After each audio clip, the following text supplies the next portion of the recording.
नमस्कार दोस्तों। आज मैं आपको एक बेहद दिलचस्प और पारंपरिक वाद्य यंत्र बनाने की पूरी प्रक्रिया दिखाने वाला हूँ। देखने में ये साधारण लगता है, लेकिन इसे बनाने में काफ़ी मेहनत, धैर्य और बेहतरीन कारीगरी की ज़रूरत होती है। वीडियो को आखिर तक ज़रूर देखिए, क्योंकि अंत में इसकी मधुर आवाज़ आपका दिल जीत लेगी। सबसे पहले एक मजबूत बांस का टुकड़ा चुना जाता है। अच्छे वाद्य यंत्र की शुरुआत सही सामग्री से होती है, इसलिए बांस को बहुत ध्यान से चुना जाता है। इसके बाद उसे नाप के अनुसार काटा जाता है और बाहरी सतह को साफ किया जाता है। अब बांस के अंदर के हिस्से को धीरे धीरे खोखला किया जाता है। ये काम बहुत सावधानी से किया जाता है, ताकि बांस टूटे नहीं और उसकी मजबूती बनी रहे। कारीगर बार बार जांच करता है कि अंदर का रास्ता पूरी तरह साफ हो चुका है या नहीं। इसके बाद बांस को आकार दिया जाता है। अलग अलग औजारों की मदद से उसे चिकना बनाया जाता है, ताकि बाद में हवा आसानी से गुजर सके और आवाज साफ निकले। अब एक खास धातु की पट्टी तैयार की जाती है। इस धातु पर बारीक नक्काशी की जाती है, जो सजावट के साथ साथ मजबूती का काम भी करती है। छोटे छोटे डिजाइन हाथ से बनाए जाते हैं, जो इस वाद्य यंत्र को एक अलग पहचान देते हैं। अगले चरण में धातु की चादर को गर्म करके मोड़ा जाता है। धीरे धीरे यह शंकु जैसी आकृति लेने लगती है। यही हिस्सा बाद में वाद्य यंत्र के बड़े मुंह का रूप लेता है, जिससे आवाज दूर तक पहुंचती है।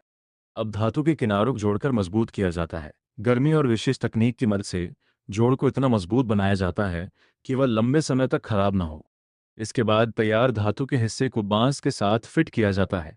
दोनों हिस्सों को इस तरह जोड़ा जाता है कि हवा का प्रवाह बिल्कुल सही बना रहे।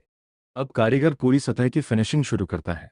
खुरदरे हिस्सों को घिसा जाता है, छोटी मोटी कमियों को दूर किया जाता है और पूरे वाद्य यंत्र को सुंदर रूप दिया जाता है। इसके बाद सजावटी धातु की रिंग लगाई जाती है। ये न केवल खूबसूरती बढ़ाती है, बल्कि बांस को फटने से भी बचाती है। पारंपरिक वाद्य यंत्रों में ऐसी रिंग का काफी महत्व होता है।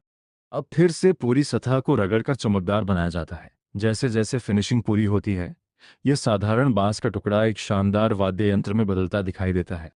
कई घंटों की मेहनत के बाद आखिरकार ये वाद्य यंत्र पूरी तरह तैयार हो जाता है।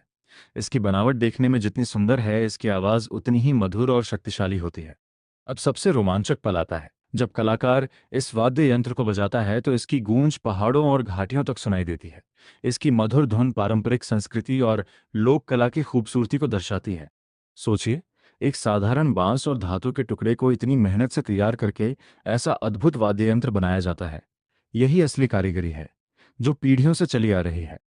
अगर आपको यह शानदार निर्माण प्रक्रिया पसंद आई हो, तो वीडियो को लाइक ज़रूर करें, चैनल को सब्सक्राइब करें और कमेंट में बताएं कि आप अगली बार किस अनोखी चीज़ की बनने की प्रक्रिया